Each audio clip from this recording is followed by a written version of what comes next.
Hello students, welcome to the way of success academy. আমি অরিন্দম চ্যাটার্জি। আর আজকে তোমাদের সঙ্গে ডিসকাস করব ভারত, রাশিয়া এবং আমেরিকার সম্পর্কে কিভাবে নতুন মোড় আসতে চলেছে। নিশ্চয়ই এই ভিডিওতে আমরা যে টপিকগুলো আলোচনা করব সেগুলো সংক্ষেপে আমি তোমাদেরকে বলছি। প্রথমত থাকবে ইলন মাস্ক তার নতুন পার্টি কিভাবে বিশ্ব রাজনীতিতে প্রভাব ফেলবে। দ্বিতীয়ত, ভারত, রাশিয়া এবং আমেরিকার সম্পর্ক কিভাবে নতুন পথে এগোতে চলেছে। তার সঙ্গে থাকবে এসসিও সামিট এবং কোয়াড সামিট, এবং ভারত যে আইএনএস তামাল ইন্ডাক্ট করেছে রাশিয়া থেকে সেটা সম্পর্কে কিন্তু বিশ্লেষণ করা হবে এই ভিডিওতে। তাহলে সম্পূর্ণ ভারত এবং তার সম্পূর্ণ যে বিদেশ নীতি এবং তার সঙ্গে ইউএস, রাশিয়া এবং চায়না এবং পাকিস্তান সবার সম্পর্ক কিভাবে চলতে চলেছে এবং কিভাবে সেটাকে আমরা ওভারকাম করব সম্পূর্ণ কিন্তু আলোচনা করবো এই ভিডিওতে। চলো, যদি ভালো লাগে ভিডিওটা কন্টিনিউ করো এবং ভিডিওটা দেখো কি কি আলোচনা করছি। প্রথমতই আমি শুরু করব ডোনাল্ড ট্রাম্পকে দিয়ে। ডোনাল্ড ট্রাম্প ইউএস এর 47th প্রেসিডেন্ট এবং সে কিন্তু রিপাবলিক পার্টি থেকে ইলেক্ট হয়েছে। আমাদেরকে মনে রাখতে হবে ডোনাল্ড ট্রাম্প কিন্তু সেকেন্ড টার্মের জন্য ইউএস এর প্রেসিডেন্ট হয়েছে। প্রথমবারে তার টার্ম কিন্তু কমপ্লিট হয়ে গেছে। তারপরে এসেছে জো বাইডেন, যিনি এসেছিলেন ডেমোক্র্যাট পার্টি থেকে। তারপরে কিন্তু আবার ডোনাল্ড ট্রাম্প ফিরে এসেছেন তার সেকেন্ড টার্মের জন্য। এবং ইউএস এর সংবিধান অনুযায়ী একজন ব্যক্তি কিন্তু দুবারের বেশি প্রেসিডেন্ট থাকতে পারে না। তো সেই ক্ষেত্রে আমাদের মনে রাখতে হবে এটাই কিন্তু ডোনাল্ড ট্রাম্পের মানে প্রেসিডেন্ট হিসাবে শেষ, বা তার যে টাইম, এটাই কিন্তু শেষ টাইম, যে টাইম অবধি তার প্রেসিডেন্টশিপ চলবে। তারপরে কিন্তু সে আর প্রেসিডেন্ট ইলেকশনে লড়তে পারবে না। কিন্তু এই প্রেসিডেন্ট ইলেকশনে লড়ার ক্ষেত্রে ডোনাল্ড ট্রাম্পকে সব থেকে যে বেশি সাহায্য করেছিল বা যার ভূমিকা অন্যতম ভাবে লক্ষ্য করা যায় সে হলো ইলন মাস্ক। ইলন মাস্ক সম্পর্কে তোমরা সবাই নিশ্চয়ই জানো। ইলন মাস্ক পৃথিবীর সব থেকে বড় বিলিয়নার, মানে তার ইনকাম সব থেকে বেশি এবং তার অর্থনৈতিক যে পাওয়ার পৃথিবীর মধ্যে সর্বোচ্চ। তো সেই ব্যক্তি সম্পূর্ণভাবে কিন্তু সাপোর্ট করেছিল ইলন মাস্ক ডোনাল্ড ট্রাম্পকে তার ইলেকশন ক্যাম্পেইনের জন্য, এবং তার জেতার ক্ষেত্রে কিন্তু একটা অন্যতম ভূমিকা পালন মানে লক্ষ্য করা যায় ইলন মাস্কের তরফ থেকে। কিন্তু সেই ইলন মাস্কের সঙ্গেই যে ডোনাল্ড ট্রাম্পের সম্পর্ক ভালো ছিল, সেই ইলন মাস্কের সঙ্গে কিন্তু ডোনাল্ড ট্রাম্পের সম্পর্ক খারাপ হলো। কেন খারাপ হলো এই নিয়েও কিন্তু অনেকের মনে সন্দেহ।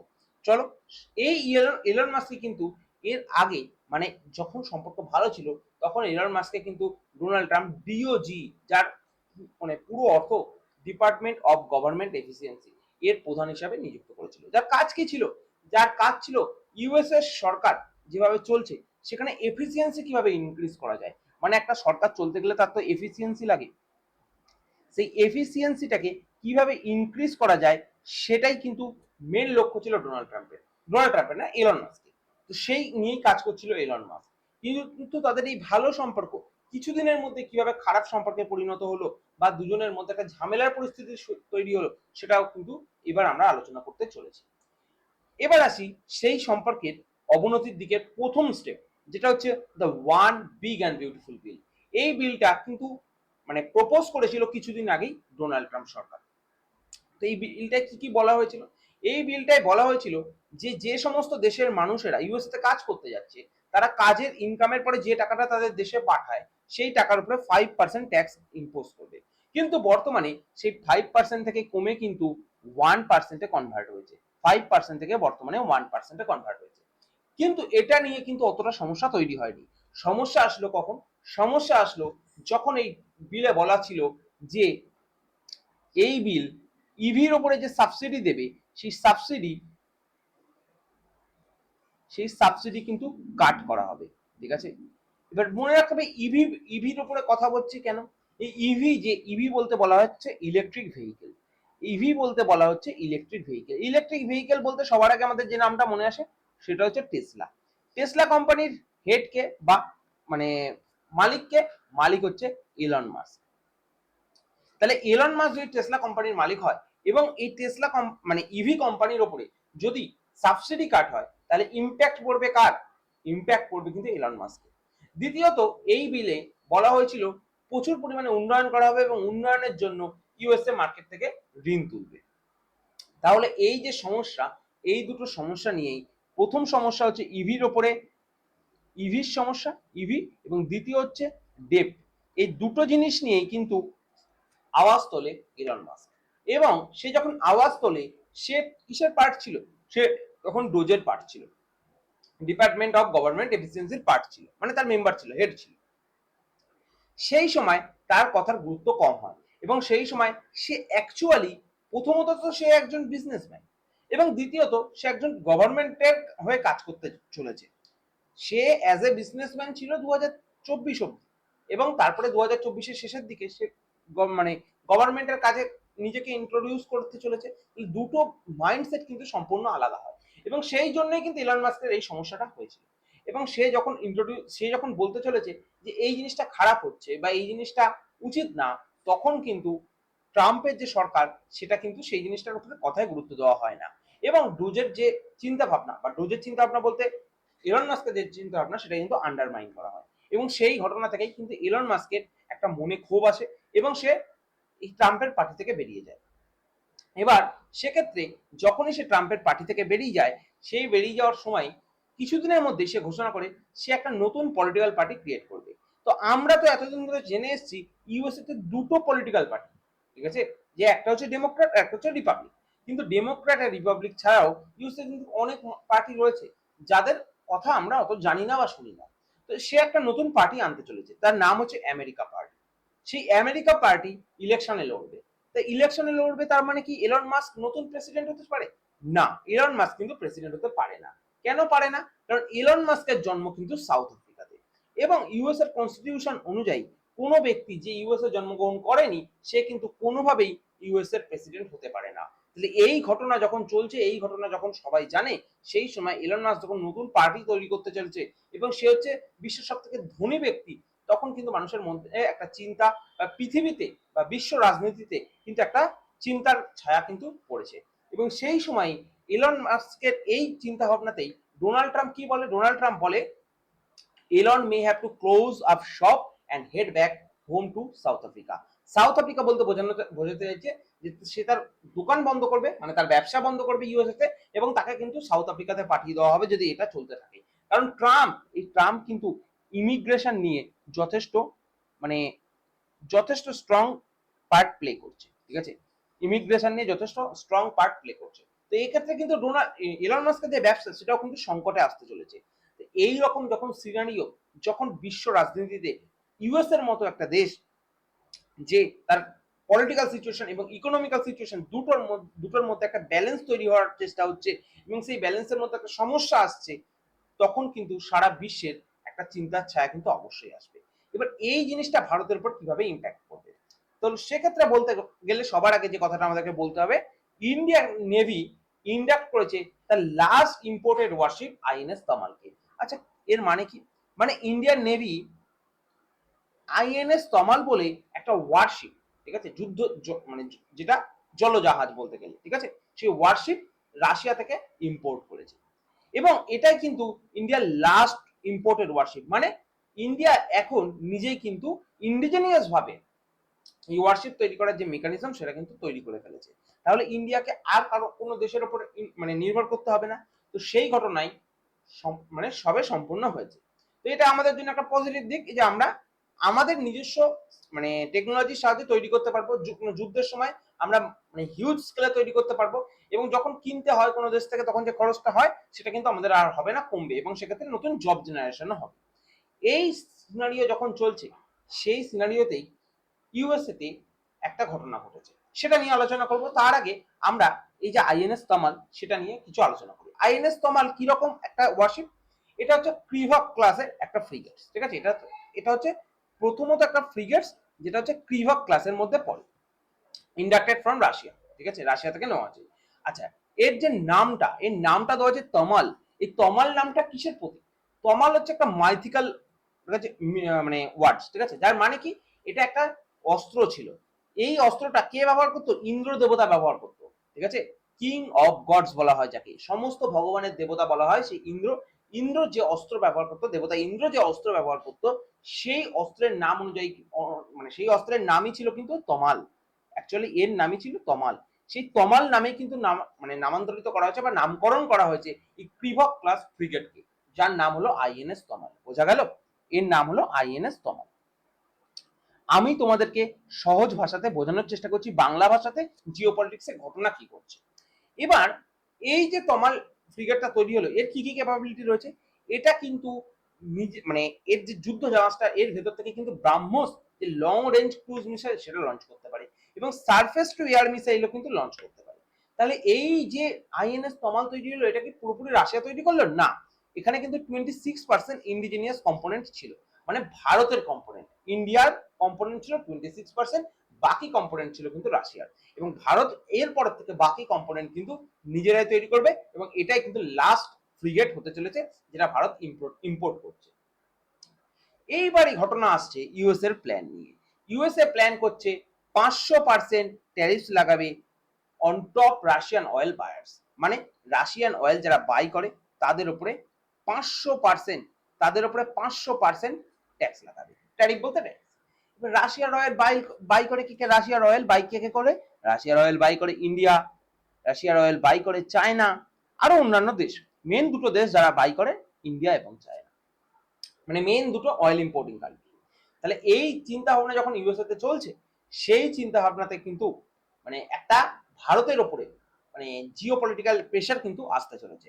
ইউএসএ এত বড় দেশ, সুপার পাওয়ার বলা হয়, তার প্রেশার কিন্তু ভারতের উপর আসতে চলেছে। এবার সেটাকে ভারত কিভাবে ম্যানেজ করে, এটা কিন্তু যখন নিউজ আসবে সেই নিউজের উপর আমরা ভিডিও বানাতে পারবো এবং ভিডিও বানিয়ে তোমাদেরকে জানাবো। এবং এক্ষেত্রে বললে ভালো, ইন্ডিয়া ইম্পোর্টস করে $49 billion, 49 billion worth of Russian oil, ঠিক আছে, in third year of Ukraine invasion. ঠিক আছে, ইউক্রেন ইনভেশন যখন হয়েছে তার 3 বছরের মধ্যে কিন্তু Bharat $49 billion Russian oil purchase করেছে। এটা নিয়ে কিন্তু ইউরোপ এবং ইউএস এর একটা সমস্যা রয়েছে। এটা নিয়ে কিভাবে ভারত এগোবে বা কিভাবে চলবে, এগুলো কিন্তু পরবর্তীকালে যে আপডেট আসবে সেই আপডেট অনুযায়ী আমরা তোমাদেরকে জানাবো। এবার আসি এই ঘটনার সঙ্গেই, যখন ইন্ডিয়া, রাশিয়া এবং ইউএসএ তিনজনের মধ্যে একটা সম্পর্ক কিভাবে চলছে সেটা আমি বোঝানোর চেষ্টা করলাম, কি করে Jio political pressure build up করছে সেটা আমি বোঝানোর চেষ্টা করলাম। এইবার আসি রিসেন্টলি কন্ডাক্টেড হওয়া কোয়াড সামিট নিয়ে। এবার কোয়াড সামিট কন্ডাক্ট হলো ইউএসএ তে। ইউএসএ তে কোথায়? আচ্ছা, কোয়াড সম্পর্কে বলার আগে সবার আগে বলে রাখি, কোয়াড কি?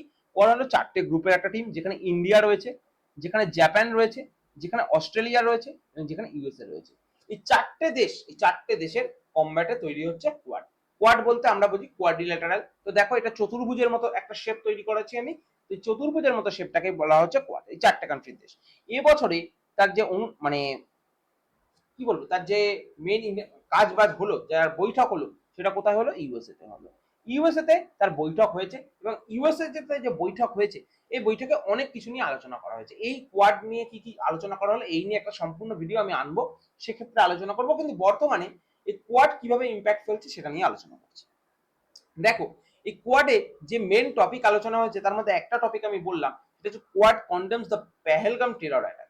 পেহেলগাম, ভারতের যে পেহেলগামে কিছুদিন আগে টেরর অ্যাটাক হলো, সেই টেরর অ্যাটাককে কিন্তু কন্ডেম করেছে এই কোয়াড মিটিংয়ে। ঠিক আছে, এটা অ্যাকচুয়ালি কেন এই জিনিসটা করা হলো বা কি হলো?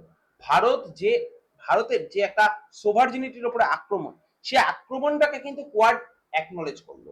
ঠিক আছে, সেটা কিন্তু একটা বড় কথা, কারণ কোয়াড হলো সেই রকম একটা গ্রুপের টিম যেখানে বিশ্বের 4টে বড় বড় দেশ রয়েছে এবং যাদের অর্থনীতি যথেষ্ট স্ট্রং, এবং যেখানে ইউএস এর মতো সুপার পাওয়ার রয়েছে, যার একটা সফট পাওয়ারও রয়েছে সারা বিশ্ব জুড়ে।